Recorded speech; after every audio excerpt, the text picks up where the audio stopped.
West বেঙ্গলের কলেজগুলোতে যে নূতন সিস্টেম এসছে সেই সিস্টেমের যে আবশ্যিক বাংলা এবং ইভিএস থাকে সেই আবশ্যিক বাংলার সিলেবাস নিয়ে বা মিল বাংলার সিলেবাস নিয়ে বিএ বিএসসি পাস বা অনার্স যে স্ট্রিমেই পড়ুক না কেন, পাশে পড়ুক বা অনার্সে পড়ুক, তার আবশ্যিক পেপার হিসেবে ফার্স্ট সেমিস্টারে মিল বাংলা থাকবে আর থাকবে ইভিএস থাকবে। তো আজকে আমরা নিয়ে এসছি মিল বাংলার বিস্তারিত সিলেবাস ও নাম্বার বিভাজন। এরপরে আমি আর কিছুদিন পরে ইভিএসের সিলেবাস এবং কোশ্চেন সঙ্গে পিডিএফ নিয়ে আসব। আজকে মিল বাংলার সিলেবাস নিয়ে আলোচনা হবে, তারপরে কিছুদিন বাদে মিল বাংলার অ্যান্সার, সাজেশান অ্যান্সার এবং পিডিএফও নিয়ে আসা হবে।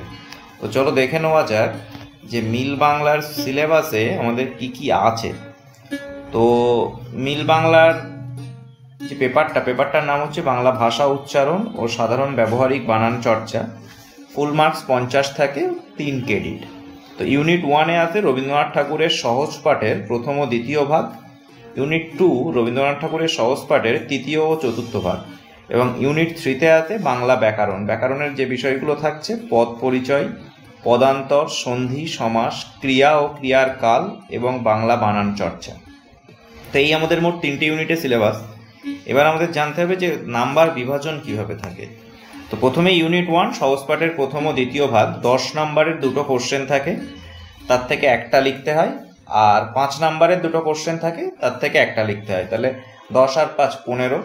তারপর আসে ইউনিট 2 সহজ পাঠের তৃতীয় ও চতুর্থ ভাগ। তো তৃতীয় চতুর্থ ভাগে সেই প্রথম ইউনিট 1-এর মতোই 10 নম্বরের 2টো প্রশ্ন থাকে, একটা লিখতে হয়। 5 নম্বরের 2টো প্রশ্ন থাকে, একটা লিখতে হয়। তো এখান থেকেও 15।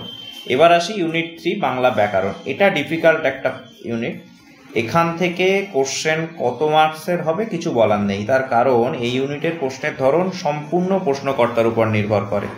অর্থাৎ প্রশ্ন যিনি করবেন তিনি এই 20 নম্বরের জন্য এমসিকিউ, এসএকিউ, 2 মার্কস, যা বড় প্রশ্ন বা আরও বড় প্রশ্ন 10 নম্বরের যা খুশি দিতে পারেন। তো এই মোট 20 নাম্বার, এখান থেকে মোট 50 নম্বরের আমাদের পেপার। তো এ প্রসঙ্গে বলে রাখি 2024 সালে যারা পরীক্ষা দিয়েছে, তো 2024 সালের পরীক্ষা যারা দিয়েছে তাদের ক্ষেত্রে মিল বাংলার পরীক্ষা এমসিকিউতে হয়েছিল। টোটাল প্রশ্নটাই এমসিকিউ, জানি না কেন কী জন্যে হয়েছিল। 25টা কোশ্চেন ছিল, 2 নাম্বার করে এমসিকিউ। কিন্তু বোর্ডের তরফ থেকে যেটা সিলেবাস ছিল সেটা এটাই, ইউনিভার্সিটির তরফ থেকে যে সিলেবাস ছিল। তো আগামী পরীক্ষাটা এমসিকিউতে হবে না এই রকম বড় কোশ্চেন নিয়ে হবে, সেটা সম্পর্কে বিস্তারিত জানার পরে সাজেশান এবং পিডিএফ অ্যান্সার আমি নিয়ে আসবো এই চ্যানেলেই। তো তোমরা চ্যানেলটাকে লাইক, শেয়ার, সাবস্ক্রাইব করে পাশে থাকো। আমি বিস্তারিত জানার পরে এমসিকিউ হলে এমসিকিউ এর সাজেশান প্লাস পিডিএফ অ্যান্সার, বা যদি এই প্যাটার্নে কোশ্চেন হয় যেটা ইউনিভার্সিটির ওয়েবসাইটে এবং নোটিশে মেনশান করা আছে, তো এই প্যাটার্নে কোশ্চেন হলে এই প্যাটার্নেরই কোশ্চেন, সাজেশান, তার অ্যান্সার, পিডিএফ নিয়ে আসবো।